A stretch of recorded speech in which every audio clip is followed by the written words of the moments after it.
The following podcast is a mass media production.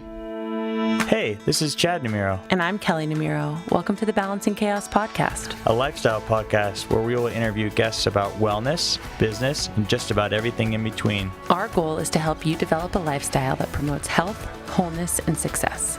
Through our conversations, we hope to inspire you to live a beautiful, full, and joyful life as you navigate balancing the chaos. We hope you enjoy.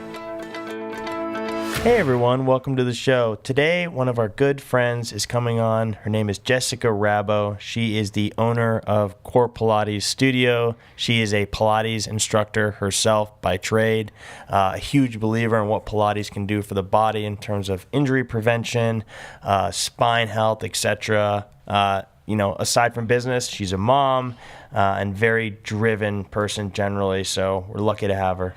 You guys, this episode with Jessica is so good. I am so excited for you to be able to hear about why and how she got into Pilates, because it was a way for her to feel good in her body when she used to be a dancer. And you can kind of get an understanding of why Pilates is a good type of workout for any age group. It's really wide ranging in the way that it can be more athletic or more easygoing, but it's always low impact. And for me, that's part of what helped me on my journey to heal my cortisol levels and my thyroid, because that high impact, high intensity stuff can be really, really problematic for women.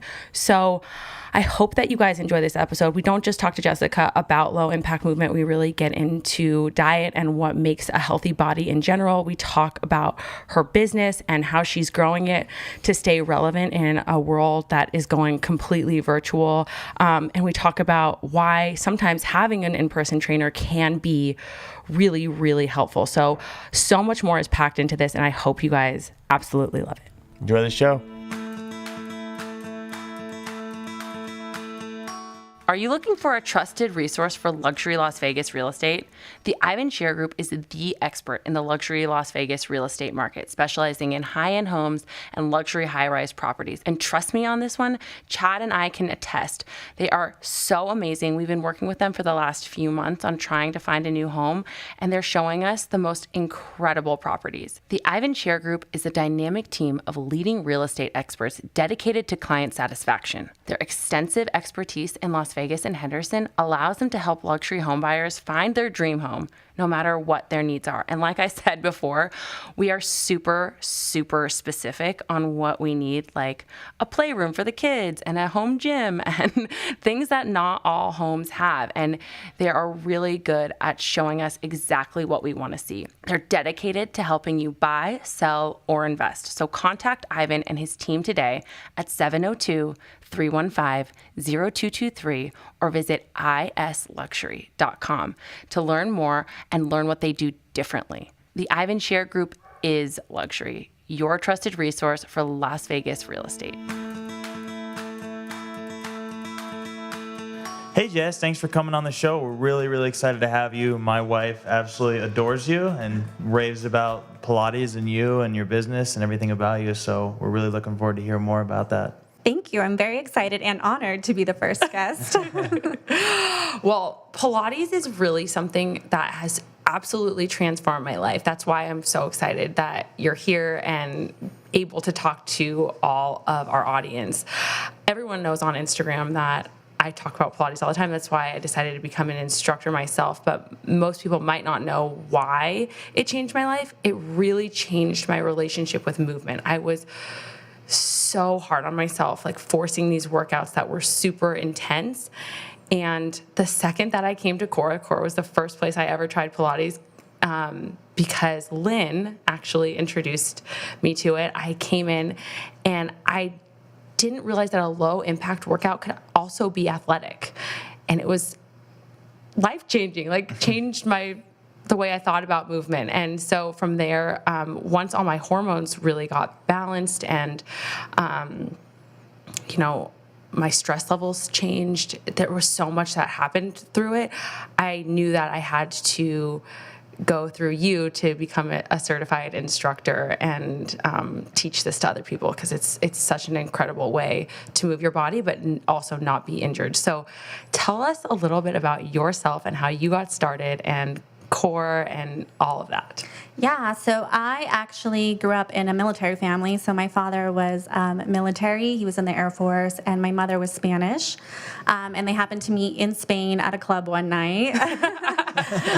And then the rest is history from there. But so I grew up, I was born in Spain. I actually lived in the town that my mother was from, so I didn't have the military life right off the bat. My dad would travel back and forth from work. And while I was in Spain, I started doing flamenco dancing. It's kind of the thing that you do if you were born there. It's just part of the culture, and every little girl, kind of like ballet in America, everyone goes through flamenco training there. So after Spain, I moved to England. My dad got transferred to England. And after England, we actually moved to Vegas. And while I was in Vegas, I ended up joining a flamenco group here. So just kind of to get friends and familiarize myself with, something that was from my past, and that made me feel really comfortable. And during my time in the flamenco group here, my instructor was like, hey, you've got really bad posture. I want you to try and do some Pilates and see if we can kind of correct those things. I think it'll make you a better dancer on top of that. So that's kind of how I got started in the Pilates world. I started taking Pilates in college to kind of improve my posture and strengthen my core, and become a better dancer from it. So that is how I got my start. And then from there, you, like 10 years later, opened up Core, right? You opened up your first studio? So probably about 5 years after that. So while I was taking classes at UNLV, I decided to get certified. So UNLV had a certification program that you could do. Okay. And from there, I started working with just mainly ballerinas. So I only worked with ballerinas at UNLV. And so I was used to working with just one type of body, and it was perfection. So like they were able to execute the movements really well. And once I got my first job doing fitness-based Pilates, it was at Anthem Country Club. And I remember my very first group class, it was just general population people, and I was like, what are they doing? Like, how are they not moving properly? Like, what's going on? Because I was so used to working with dancers and it being perfect. And what I noticed working with general population and doing Pilates is that they were actually getting more of a benefit from it. So they were becoming stronger. They were taking what I was teaching them out into their daily lives and having an easier time just doing regular physical activities outside of the studio. So that's kind of when I became really interested in the therapy side of Pilates. And from the fitness side, I went into working into a rehab studio for the next 5 years.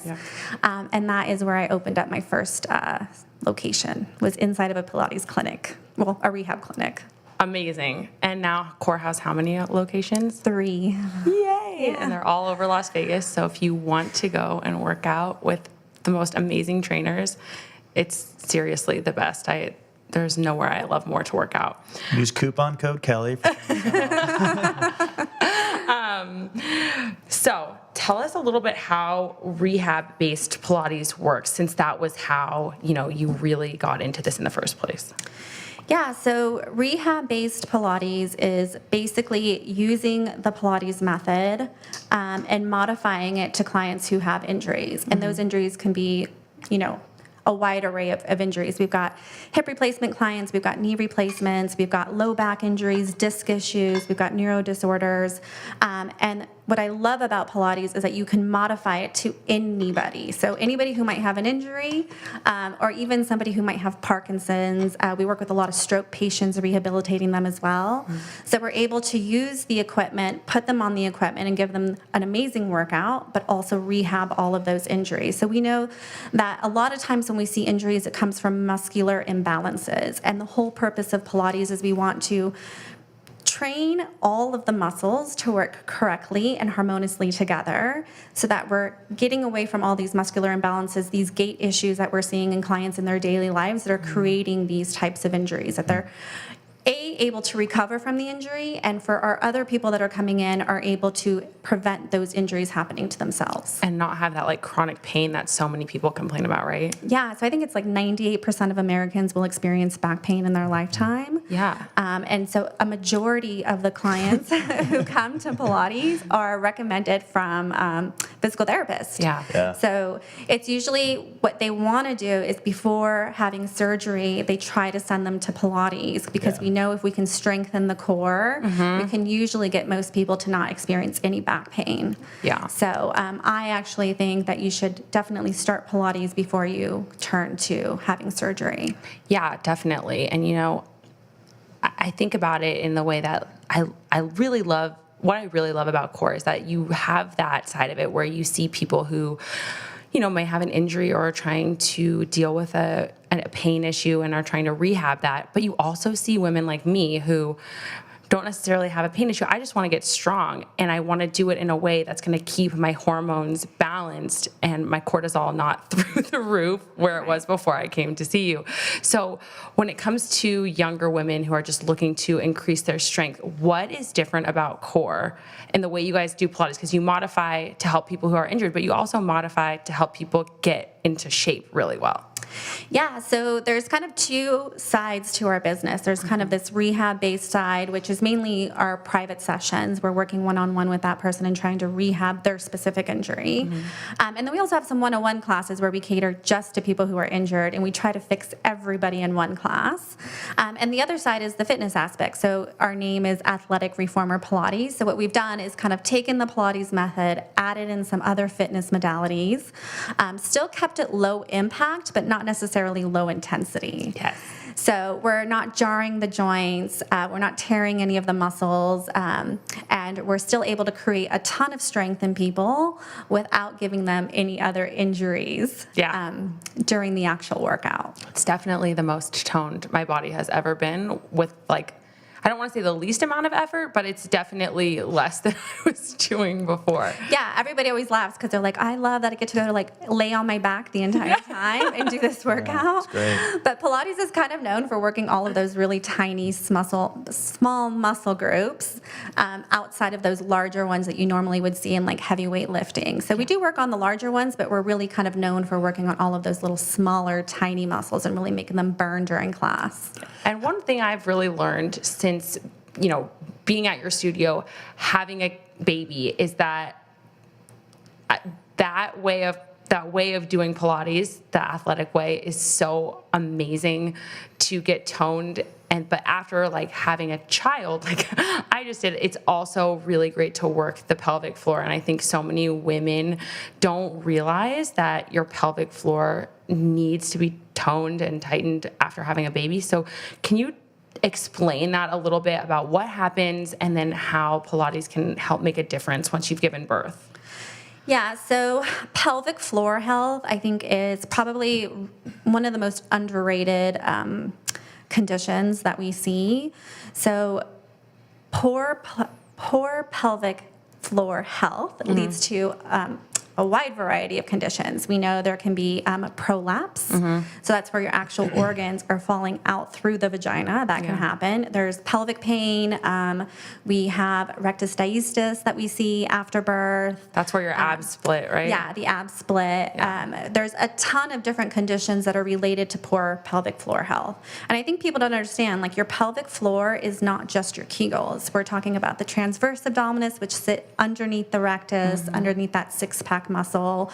We're talking about your diaphragm, your breathing muscles. All of those are connected to the pelvic floor, as well as the low back extensors, or the multifidi is what we call them. So they're the muscles that are closest to the spine.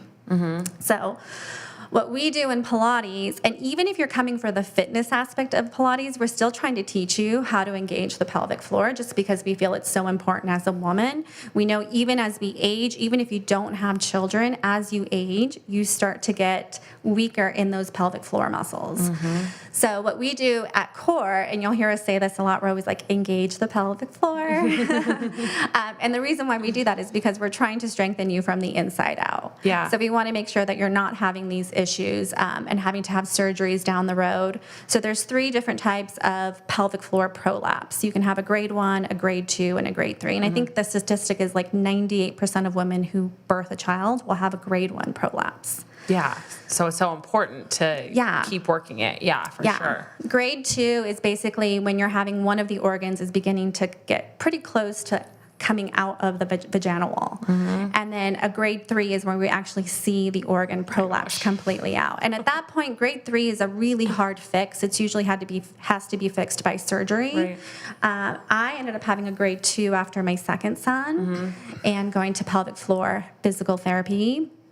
And I learned a lot about just the fact that we should be teaching women prior to childbirth about pelvic floor health and making sure that they're healthy in the pelvic floor muscles before they actually give birth. And I know there's a big push to have pelvic floor therapy be kind of a required thing that you do after you deliver your child, and that it should be covered by insurance, which I think it should be. I think it is in Europe, isn't it? I think Europe is one of the contenders that's making a big push for it. Yeah, because we know it leads to a lot of different issues later on in life: incontinence, frequent bathroom visits, prolapse, pelvic pain, all kinds of issues. Yeah, I mean, I know when I had my son, I definitely felt like weaker, especially in my lower abs. And I could tell that like when I was standing to the side in the mirror, I could kind of see, even after I had lost all the baby weight, there was still this weird curve in my posture. It was almost like the pelvic floor was like sagging a little bit. And by using Pilates, it's like you can lift that back up and really strengthen the core, strengthen your posture, all of that.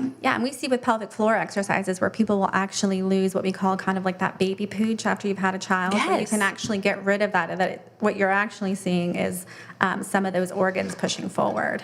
Yeah. So I know you're a mom too, Jess. Tell us a little bit about how being a mom and running a business has affected your health. So it's funny because I probably have spent the last 10 years of developing my business, working 100 hours a week. And in the process of those 10 years, within the last 6 years, I've had 2 children. So the girls at work always make fun of me because my nesting, or my type of nesting, is to open another location. So like in the middle of my pregnancies, when I'm like in the 7th to 8th month mark, I'm like, I gotta open another location. I have to do this. And it just makes me feel fulfilled. It makes me feel like, you know, my role isn't just to be a mom in this life, that I have these goals that I really want to accomplish. So those are really important things to me. And so I think the reason why I would always open another studio during a pregnancy is because I needed to know that there was going to be something else for me besides just being a mom. Yeah, for sure. I love that. I think it's so important to connect to a purpose. It brings that sense of fulfillment every single day. So with the pelvic floor conversation, a lot of it's applicable to women and childbirth and all that. Obviously, your core demographic is mostly women, I assume, right? Is Yes. it 90% plus? Yeah, but pelvic floor health can also affect men. Yeah, that's what I was going to ask. Is it mostly related to, like, what do you see mostly with men? Is it back pain? I actually haven't worked with a male who's had pelvic floor prolapse, or they at least haven't told me that they have it. But it's possible for all you guys out there. Yeah, or even just pelvic floor dysfunction is really what we call it, because there's a wide array of different diagnoses that you can get. But we know that anything, excessive coughing can cause pelvic floor dysfunction, heavy lifting, pretty much anything that puts strain on your pelvic floor muscles can cause pelvic floor dysfunction. Yeah. So I think it's one of the most important muscle groups that we should be focusing on and working on, especially for people who are aging. So, and I'm not talking like 60 and up. I'm talking girls in their 30s, 40s. It's really important. So you talked about the injury aspect of the business. When you have clients that come in with some serious injuries, is the recommendation usually that Pilates is the entirety of their workout regimen until they're in a better place, or do you oftentimes recommend other things in addition to like yoga or swimming or other low impact exercises, let's say? Yeah, I think depending on what their condition is or what their injury is, we can definitely recommend other forms of fitness.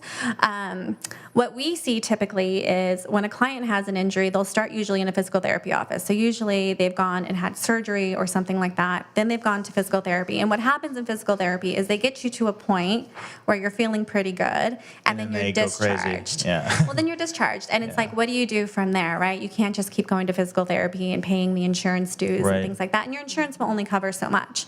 So usually we start seeing them after physical therapy. And it does become for almost I think all of the patients that I've been working with for the last 15 years are still with me to this day. Really? So it becomes more of this maintenance program. So they do Pilates more so to maintain living a pain-free life so that they're not experiencing this injury again, and also so they're not experiencing pain, that they're living these really long, fulfilled lives without having any pain, having to take pain medication or any kind of pain management and stuff like that. But I would recommend, if they're feeling good and their injury doesn't make them not do other kinds of cross-training, I definitely recommend doing whatever feels good to you or what gets you moving consistently. Yeah.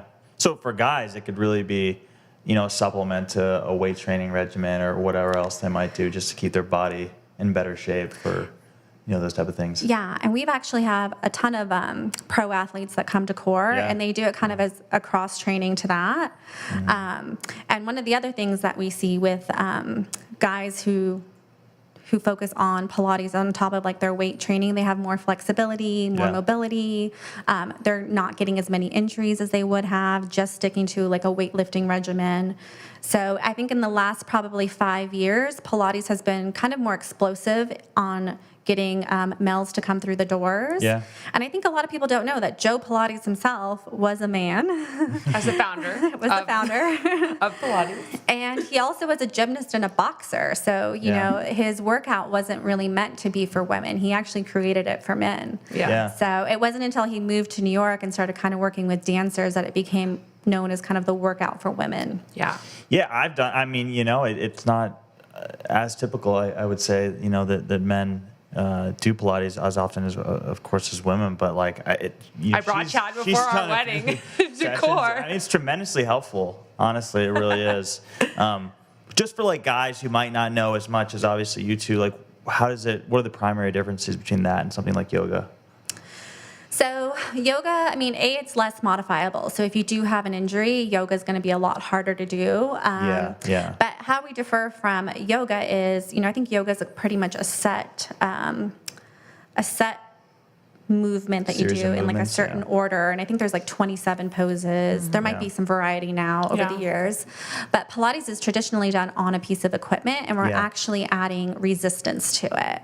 Yeah. So think of it as weightlifting, but more using a resistance band or what we use springs. They're like weighted springs. And in yoga, you don't really use any of that. Yeah. No, I was shaking like a leaf when I was doing a couple of the exercises. It's his inner thighs were burning the next day. You think it'll be very easy, or at least I, honestly did, but it's quite challenging. Yeah, so. It always looks really easy, and then people get on the equipment and they're like, "Wow, how is everybody smiling in your photos, or smiling when they're doing their workout?"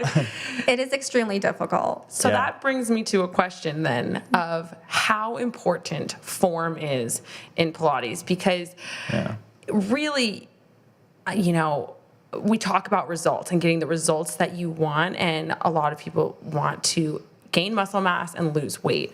While doing Pilates is great, if you're doing it wrong, you're probably not going to get those results. So can you tell us a little bit why form is so important? So I don't think you won't necessarily get those results. I think, when we look at weight loss as a whole, there's a lot of different factors that come into weight loss. With Pilates, what we're really trying to educate people on is that, we want to kind of get out of that no pain, no gain mentality of, hey, my workout has to be super, super hard. And if I'm not sweating and dying by the end of the workout, then it wasn't an actual workout. Oh my God, that is literally me 5 to 10 years ago. And probably predominantly the male mentality, honestly. Yeah. Yeah. And I think everybody, I've been doing this a really long time, almost 20 years now. And I don't think I've ever had a client who hasn't come into me and is like, I want to lose weight and I want to look a certain way. Yeah. And that's just not our culture or who we are at Core. Like, that's just not what we focus on. Our focus is really to make sure that you are moving better outside of the studio and that it's benefiting you in your daily life. We don't want to make it about body composition and about weight loss. We really want you to come in, get stronger where you need to, gain, and we want you to gain muscle strength, and we want you to get stronger, and we want you to get toned and things like that. But that's really not what Pilates was built for. Pilates was done so that we could basically rehab you in a fitness way. So that's kind of what we do differently at Core. We know that we've got this really amazing workout that's also changing people's lives outside the studio. So form and technique are really important because the more that we can teach people to properly move while exercising, we know that we're going to get them to properly move in their daily lives. So we're preventing less injuries. Less injuries mean less pain. And we're actively aging. So we're taking those people and they're going to live a lot longer, healthier lives because we're not tearing down those joints. We're not weakening those bones. We're doing the exact opposite of that. Yeah, it's so true. I mean, you really, if you're doing a movement the right way, the amount of burn that you can feel when it's just like the smallest movement, even laying on your back, is just insane. But you mentioned right there active aging. So tell me a little bit about what active aging is for those of the people who are listeners that don't know and how you practice it. Yeah, so actively aging is a big part of Pilates. So it's basically what we want to do is we want to extend life expectancy. And we know that that's already currently happening in the world. People are living longer than they ever have. And we want to make sure that people who are aging with graceful movement. So the biggest, I think if you talk to everybody, they're like, I don't want to get old because I don't want to not be able to walk, or I don't want to be able to live my daily life. So our goal with Pilates is to give people these low impact workouts where we're not jarring the joints, we're not destroying connective tissue, we're strengthening bone mass, we're building bone density, and we're allowing those people to actively age and use these movements that we're teaching them in their daily lives. Right. That's so important. And, we talk about actively aging. One of the key things to that in the people who are living in blue zones is low impact movement and consistent low impact movement. And another part of that is a healthy diet. So when it comes to, overall nutrition and actively aging and getting the results that you want, what do you think about nutrition? What is the right balance of diet and exercise? How do you feel about that? So I think nutrition is so individually, it's really dependent on the person. I totally agree. Yeah. So we know nutrition isn't just the food that you eat. There's the socioeconomic status that you live in. There's culture. There's religion behind food. Then there's just joy of food. What does your joy of food look like? Transportation. Totally. How do you get your food? All of those things will play a factor in your overall nutrition. So I think it's really individual to the person. How much nutrition will play a role in your journey to health. I think what we really need to be focusing on is just having people eat more fruits, more veggies, more legumes, being more plant-based. Yeah. So instead of demonizing all of these other things, I would really love to see this shift and just trying to get people to kind of go back to the basics, right? What your mom taught you, eat your veggies, eat your fruits. We do know that looking at the blue zone diets, that a plant-based diet is kind of the way of the future, I think. It's kind of how everybody's eating these days. And I also think it plays a big role in longevity. So I would say instead of, using nutrition as a weight loss, look at it as more as what is it doing for you in overall health aspect? How you're going to feel, in your body long term. Yeah. Yeah, absolutely. quickly pausing this episode of the show to let you know that my private one-on-one coaching container is now open. Over the course of 2021, I'm only going to be working with a small, select group of women to help them return to feeling like they're at home in their bodies, to help them lose resistant weight, to feel less anxious and more energized. My one-on-one coaching is truly for you if you're tired of feeling depleted, overwhelmed, bloated, or like you're just not enough. There's no magic pill or cleanse or detox that's going to work. You are really ready to make that commitment to yourself and create the habits that will lead you to hormonal balance and vibrant health. I'm here to help you get to the root cause and create meaningful change. If you're feeling called to work with me so that you can finally feel at home in your body, head to the link in the show notes to learn more. So moving more to the business side of it, Yes.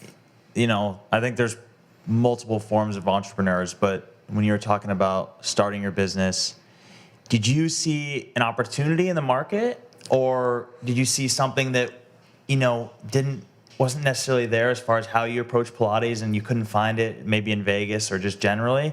Or are you just the type of person that just wants to create something that's your own and you want it to be your baby and that's just how you thrive? Yeah, so for me, I really didn't know I was going to be an entrepreneur. It was like never anything that I ever thought of. I didn't think that's what I was going to grow up to be. I thought I was going to grow up to be a professional dancer. Right. So, but once I started teaching Pilates, I got offered when I was working at the physical therapy clinic. They were like, hey, why don't you open up a studio? And it was something that I had never even thought of. Interesting. Yeah. So I was like, okay, I'll give it a shot. I think I was 22 years old at the time. I was like, what could go wrong? I've got my whole life ahead of me. I might as well just give this a shot. And I ended up being really good at it. And I was almost a little bit of a natural. So that's kind of how I've got started, just with my first Pilates studio. It was just kind of by fate, by chance, and just kind of going for it.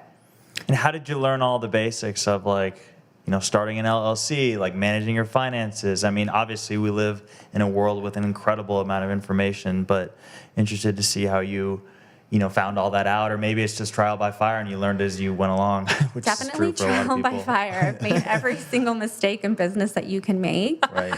Which I think has made me a better business owner, to be Absolutely. to be honest. I definitely had a really hard time. I've made a lot of really bad mistakes, business-wise, financially, business partner-wise, employee-wise. So it's always been trial and error for me. So making a mistake, picking myself back up, and making sure that I don't make it again. Yeah. And I've had some mentors along the way too. So clients who were a lot older than me, who had successful companies, and I would, even though their companies were completely different than Pilates, the same kind of rules still applied. So I was definitely really lucky to have these people kind of guide me through the process over the years. So if I had an issue, I could go to them and be like, hey, this is what my issue is. And they're like, I've experienced that. This is what you need to do. And it usually always worked out. And sometimes it didn't. And I just learned a big lesson from it. Yeah. And then how did you weigh the risk-benefit analysis of opening another location and then another location? And now it sounds like you're looking at potentially franchising as well. So there's a couple questions here, but how do you weigh the balance of reinvesting into the business versus remaining profitable, not being too risky? Yeah. It's always something. The good thing is I'm one of those people, and I think this is advice everybody can take, is always live below your means. And when you are able to live below your means, you're able to kind of take a lot more risks, especially as an entrepreneur. I think that is gold. That is a nugget from this episode. It's so important to remember that. So thank you for that, Jess. That's a great reminder. So for me, I've always lived really well below my means, and it's allowed me to take a lot of really big risks. So I always knew after opening my first location that I wanted to have more. And I really just centered, I was like, I'm just going to open up some locations in Vegas and kind of, take that market, and I'll be good with that. Yeah. And we're never just okay with that. So once you start to grow a little bit more, you kind of want more, and you have bigger goals, and you want to do more things. So for me, I went from 1 studio to 3 studios in a matter of 1 year. Wow. So we opened 2 locations. I think it was like a year and 6 months. So, and the reason why we did that is because we knew we wanted to franchise. And in order to franchise, you needed to have multiple locations, and you needed to show people like, hey, this product works, because I've been able to replicate it twice. Right. And known that I can be in any location or any demographic and I can make it work. Yeah. So that's really why we did the 3 studios. Was demand a part of that as well, as far as just, I don't know, how many reformers do you have in, your biggest studio? Yeah, so most of our 2 other spaces are a little bit smaller, and they're just group classes. So we cater to 14 to 16 people in a class there, whereas our Sunset location has its own private studio, and then we also have a group class space that's only 10 people. And that studio we're trying to expand right now. So even in the midst of COVID, we've been waitlisted in classes for 3 to 4 weeks. Okay. Seriously, so awesome. Which is insane, because even though we're down 30 to 40% in clients, we're still seeing this growth.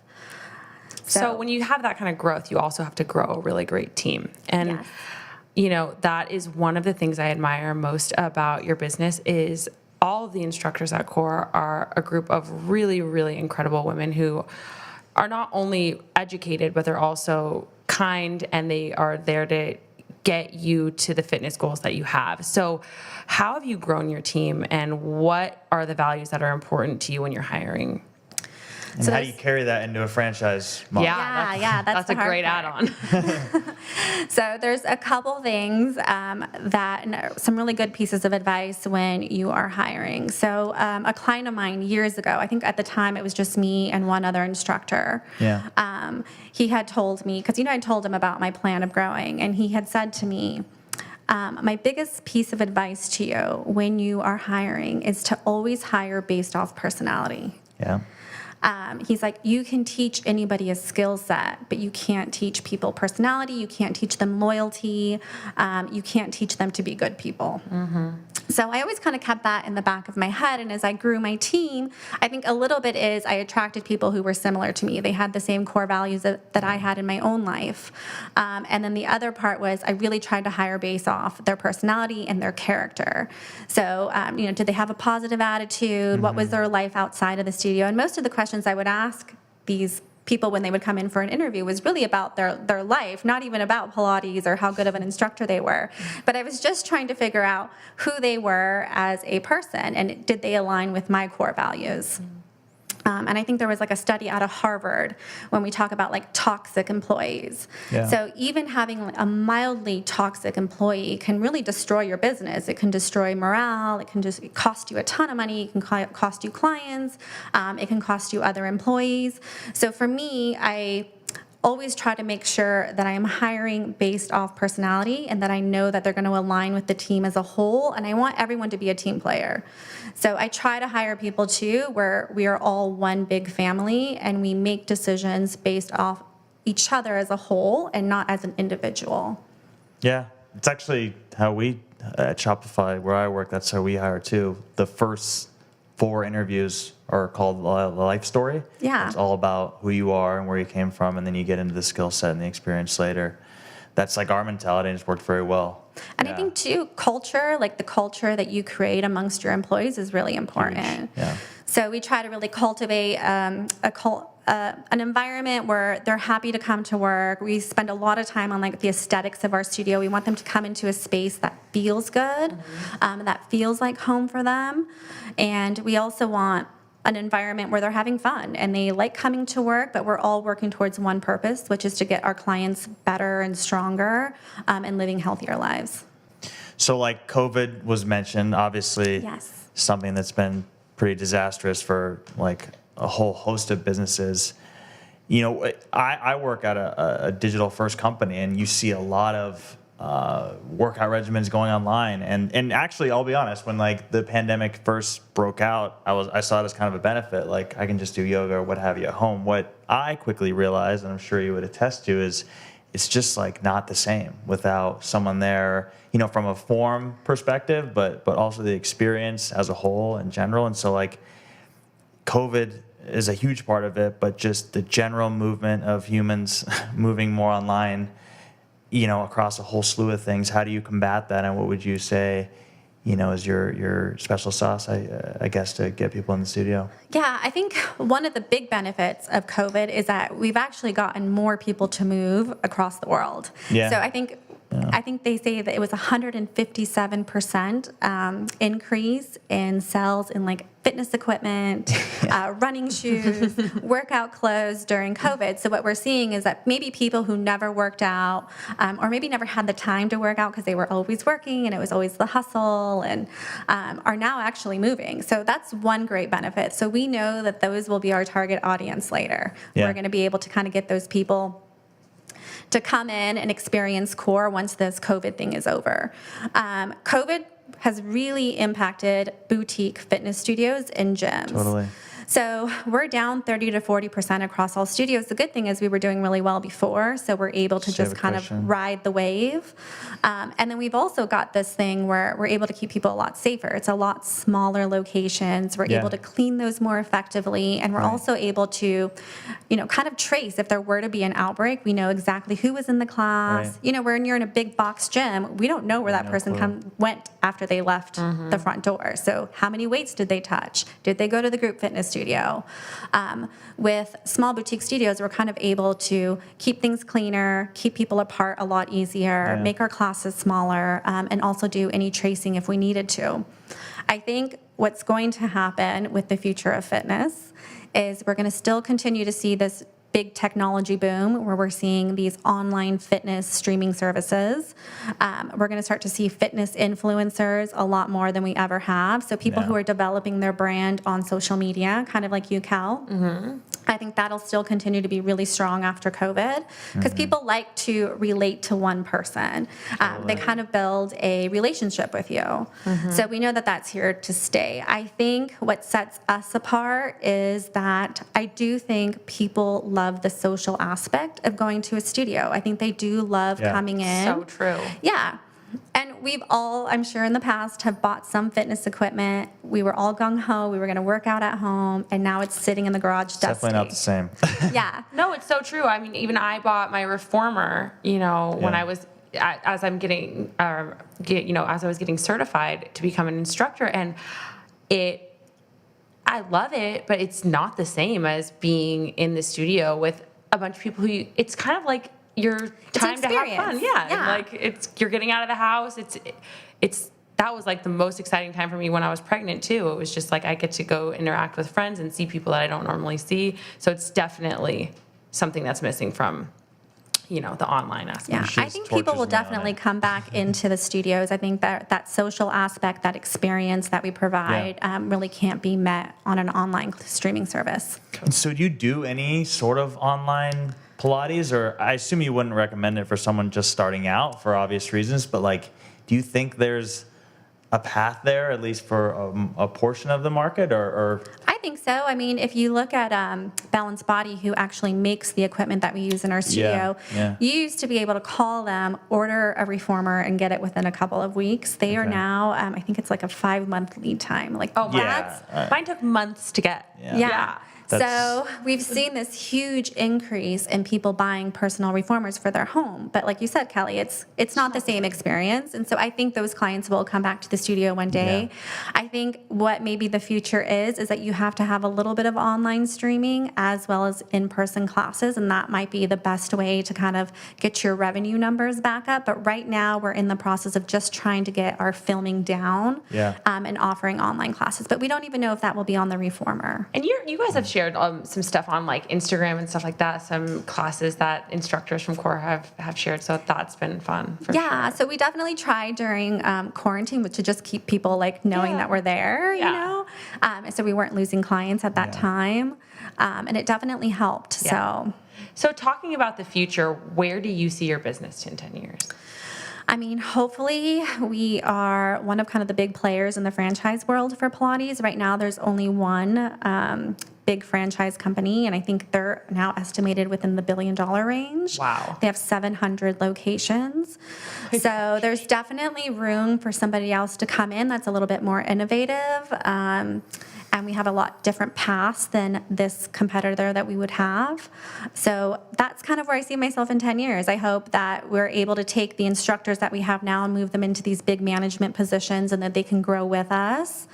And I think there's going to be a team of 70 of us by the time we're said and done in corporate. So that's really exciting. That's amazing. Oh Yeah. my gosh, congratulations, Jess. Yeah. That's awesome. Definitely can all of us who are small business owners can take a lot and learn from you. That's really inspiring. Yeah, there's a lot of different ways to kind of go about. Yeah.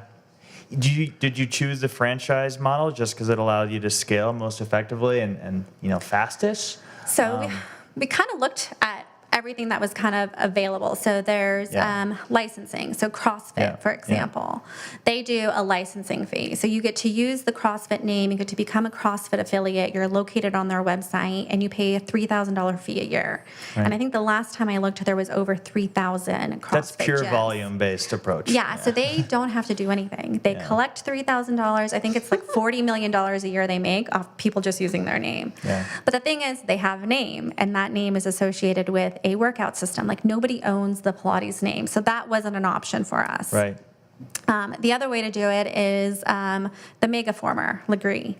So there's an interesting article that he did, but people were like, hey, how come you decided to just license your equipment and not start these franchises? And he's like, I didn't want to be anybody's babysitter. Yeah. I wanted to give them my equipment, let them do their own thing, and they either succeeded or they didn't. And his licensing fee is, I think, now in like the $150,000 range. So that's just to be able to use his name. And then he sells equipment between $7,000 to $10,000 a piece. So he's got a sweet little gig going there. Problem is, we don't have our own equipment. So that wasn't an option for us either. And then the other way to do it was kind of like SoulCycle. So they actually owned all of their locations. So they did it internally within their actual company, and then sold to Equinox for, I think it was like the $90 million range. So we kind of looked at that avenue too, and we were torn. Do we go the SoulCycle route, or do we start with franchising? And the reason why we really liked franchising is because, A, we were going to be able to create a community and a culture and kind of interact with people all over the world. And we liked the idea of, getting to do more behind the scenes and helping people kind of build these businesses and help other women become successful business owners. We feel like we have a pretty good playbook on how to do that and how to actually make a really good, successful, profitable Pilates studio. And there's a market for it. When weighing the franchise model versus just scaling individually, like how much of, raising capital factored into that, in the sense of, oftentimes entrepreneurs don't want to give a lot of their company away. And that's a big part of raising money typically. And so... Yeah, I think if you typically go the corporate route where you're opening up a bunch of locations on your own and you don't want to have franchisors, I think there's where you really need to raise a lot of capital, because you need to be able to have explosive growth. You need to be able to open multiple stores in multiple locations, and usually in big, high volume cities where rent is super expensive. So if you're looking at New York, LA, I mean, the rates out there are astronomical. So with the franchise route, you are kind of growing as you grow franchisors. So each time somebody buys one of your franchises, you would then take that amount of money and you could put it into more marketing, selling more franchises, and the more that you sell, the more that your capital grows. So it's a little bit of an easier route, and then you're not giving away a percentage of your business either. Yeah. So typical revenue share model, I'm assuming. Yeah. We actually looked into, we wanted to do kind of a reformer like Peloton, right? So it would be a foldable reformer. So if you lived in New York in a small apartment, you could just kind of fold it under your bed. And we were like, this is going to be so easy. We've got this. And then once we started getting into the manufacturing process, we realized it's a huge investment. I mean, you're looking at $500,000 just for a prototype. Oh my gosh. And then on top of that, you've got to tweak it a bunch of times. And I think they said the process was going to be within 3 years. So, which I'm sure somebody's already working on it. Yeah, if you could have come out with that during COVID, it would have been solid gold. Ahead of the curve. Way ahead of the curve. Okay, so our time has literally flown by. This has been so awesome, Jess. But we want to ask you a few rapid fire questions. So just whatever comes to mind first. These should not be hard. And we'll switch off. So I'll go first. So tell us, what is your morning routine? Because I think that sets us up for like a really productive, efficient day. That's why I always love asking people that question. So I pretty much have the same morning routine. I get up, I have to have coffee first thing. And then I usually make the kids breakfast. We do a morning walk. It just kind of gets the kids ready for school. Then I log the kids on for online schooling. And then I spend the rest of the time while they're on there in the morning answering emails, taking calls. So that's kind of what my morning looks like every single morning, except for on Sundays. That's kind of my chill morning. Like I sleep in, yeah.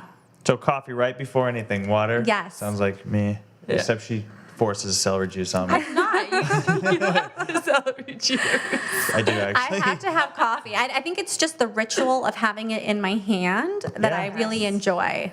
Definitely. Yeah. What's the best thing you've eaten this week? Best thing I have eaten is vegan taquitos from Fruits and Roots Juice Bar. Yeah, They we have love that taquitos place. now? They just added it to their great. menu. I was there yesterday and I did not see taquitos. It's incredible. It comes with like 3 different salsas. I love God. it. And then there's like a salad underneath it. And then I love their chocolate chip cookies. I always order that with Those my are food. good. Yeah. I am going back this week to get those. That's amazing. Okay, if you were a color, what would you be? I would be red only because my 6-year-old, from the minute he could say red, he was like, that's my favorite color. And so it just reminds me of him. And that's what I would be. I feel like you're very fiery too, and you were almost a flamenco dancer. It's Yeah, very and I've got fitting. the fire from my mom. She's definitely a little Spanish Spitfire is what we call her. So That's awesome. What do you keep on your nightstand? Not in it, on it. On it. What do you keep in it and on it? No, just on it. A bottle of water always. Yeah. I always have some kind of like chapstick, a picture of my kids, and Yep. a good book. And so the phone is away from you at night? Sometimes. Sometimes. Yeah. I like to have it because we have alarms at Core. And Yeah. so I like to know if the alarm's going off. Is there any good book that you're reading right now that our listeners should know I'm about? actually reading this book for the 3rd time, but it's called Is Butter a Carb?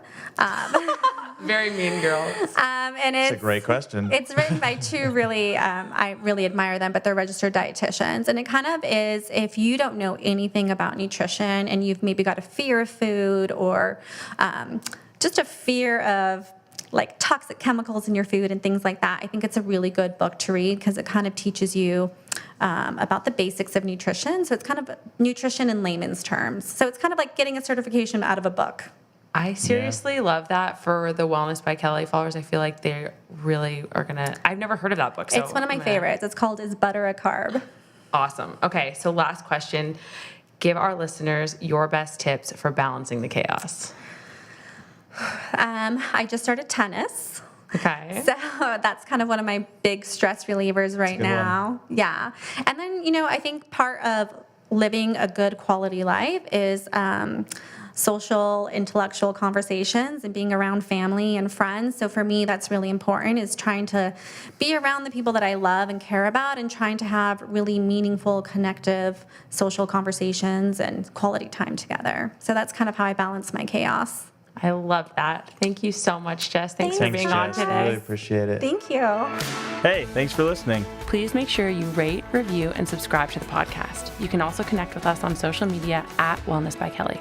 Drop us a DM for who you want to hear from.